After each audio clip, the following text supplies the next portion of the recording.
Das Ziel der Europäischen Union ist groß, der erste klimaneutrale Kontinent zu werden bis zum Jahr 2050. Damit dieser Plan namens Green Deal auch gelingt, muss an ganz unterschiedlichen Stellen gehandelt werden.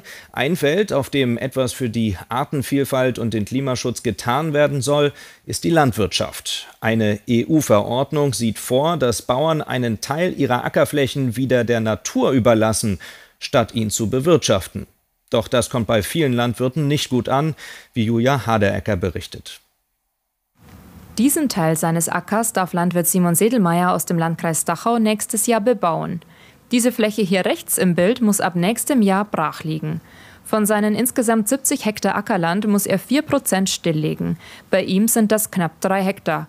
Das verlangt eine EU-Richtlinie. Wie kann das sein, dass wir Nahrungsmittel brauchen? Von der Ukraine wird das Zeug rausgefahren, bei uns wird es abgeladen, in Entwicklungsländern hungern sie und wir legen Flächen still. Wer kann das noch verantworten? Das kapiert keiner mehr.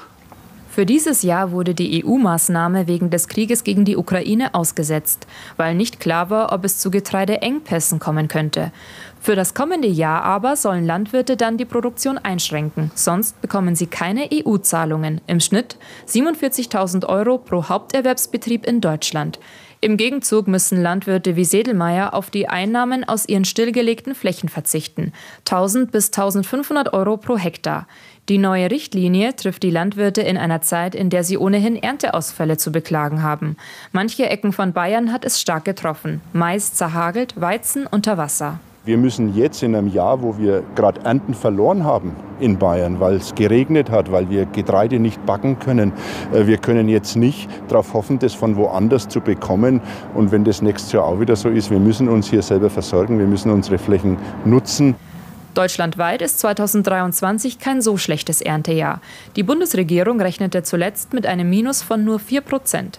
Der Bund Naturschutz nennt die Diskussion über Versorgungssicherheit eine Scheindiskussion und befürwortet die Flächenstilllegung.